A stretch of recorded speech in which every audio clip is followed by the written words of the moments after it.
नमस्कार मंडळी, मी प्रिया. तुमचं स्वागत आहे पेनफुल डिलाइट्स या माझ्या चॅनलवर. आज आपण बनवणार आहोत अगदी खास आणि पारंपरिक असा वाटणाचा खरवस. चिकापासून तयार होणारा हा मऊ, जाळीदार आणि तोंडात विरघळणारा खरवस चवीला अप्रतिम लागतो. सणासुदीला खास पाहुण्यांसाठी किंवा गोड खाण्याची इच्छा झाली की हा खरवस नक्की करून बघा. अगदी कमी साहित्यांमध्ये आणि अगदी सोप्या पद्धतीने आपण आज हा चविष्ट खरवस तयार करणार आहोत. चला तर मग वेळ न दवडता सुरुवात करूया आपल्या आजच्या खास रेसिपीला. यासाठी आपल्याला लागणार आहे अर्धा लिटर गाईचे चीक. हे चीक पातळ असल्यामुळे आपण दूध वापरणार नाही आहोत. 1 वाटी किसलेले ओले खोबरे, हे 50 ग्राम ओले खोबरे आहे. 200 ग्राम चिरलेला गूळ, हा पाऊण वाटी गूळ आहे. अर्धा चमचा हळद, 4 ते 5 वेलची आणि पाव चमचा जायफळ, 1 छोटा चमचा जिरे. सर्वात प्रथम आपण चिकामध्ये गूळ विरघळून घेऊया. हे चीक मी 3ऱ्या दिवसाचे घेतले आहेत. चीक घेताना आपण विचारून घ्यायचे की हे कितव्या दिवसाचे आहे. जर ते चीक पहिल्या दिवसाचे असेल तर ते खूप घट्ट असते. त्यासाठी 1 लिटर चिकामध्ये अर्धा लिटर दूध घालायचे असते. दुसऱ्या दिवशीचे चीक हे थोडे पातळ असते, त्यामध्ये 1 पेला दूध पुरेसे आहे. तिसऱ्या दिवशीचे चीक हे थोडे पातळ असते, त्यामुळे त्यात दूध घालायची गरज नाही. हे चीक घेताना मी त्या दादांना विचारले होते की ह्यामध्ये दूध घालायचे आहे की नाही. ते दादा म्हणाले की दूध घातले नाही तरी चालेल. इथे मिक्सरच्या भांड्यामध्ये वेलची आणि जायफळ याची साखर घालून पूड करून घेऊया. ही बघा, ही पूड तयार झाली आहे. आपण त्याला एका भांड्यामध्ये काढूया. आता मिक्सरच्या भांड्यामध्ये 1 कप किसलेले ओले खोबरे, अर्धा छोटा चमचा हळद, 1 छोटा चमचा जिरे पावडर घालून चांगले वाटून घेऊया. हे बघा, हे असे बारीक वाटून झाले पाहिजे.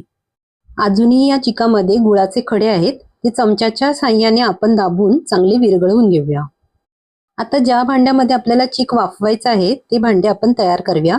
त्यासाठी एका मोठ्या टोपामध्ये थोडे पाणी घेऊन हे पाणी गॅसच्या मोठ्या आचेवरती ठेवून उकळवून घेऊया. आता हा चीक आपण गाळून घेऊया, कारण यामध्ये गुळाचे खडे आहेत. हे बघा किती गुळाचे खडे आहेत. हे आता आपण वेगळे करूया. आता यामध्ये वेलची आणि जायफळ याची पूड घालूया आणि चांगले मिक्स करूया. हे आता चांगले मिक्स झाले आहे. आपण यामध्ये खोबऱ्याचे वाटण घालूया. थोडे थोडे वाटण घालून मिक्स करायचे आहे, म्हणजे ते तळाशी लागणार नाही.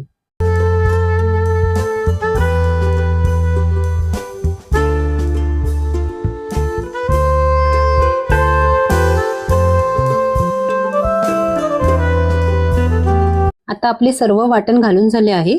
आपण हे आता एका भांड्यामध्ये वाफवण्यासाठी ठेवूया.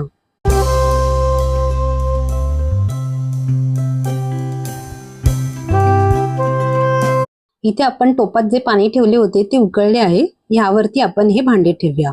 जर तुमच्याकडे केसर असेल तर तुम्ही यावर केसर घाला, त्याच्याने रंग चांगला येतो.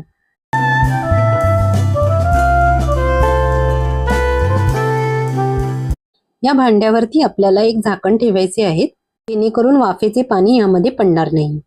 आता 20 ते 25 मिनिटांसाठी आपण हे वाफवून घेऊया. आता झाकण काढून चेक करायचे आहे की आपला खरवस तयार झाला आहे की नाही. सुरी घालून चेक करायचे आहे की सुरीला काही लागते आहे की नाही. जर सुरीला काही चिकटले म्हणजे समजून जावे की अजून खरवस तयार झाला नाहीये. जर सुरी क्लीन निघत आहे म्हणजेच आपला खरवस तयार झाला आहे. आता आपण गॅस बंद करूया आणि हा खरवस थंड व्हायला ठेवूया. हा खरवस थंड झाल्यावर आपल्याला 7 ते 8 तासांसाठी फ्रीजमध्ये ठेवायचा आहे, जेणेकरून तो सेट होतो.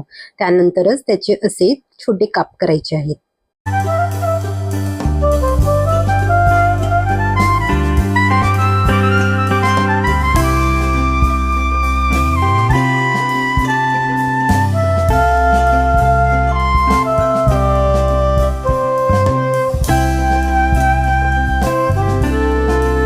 हा बघा, एक तुकडा किती जाळीदार झाला आहे.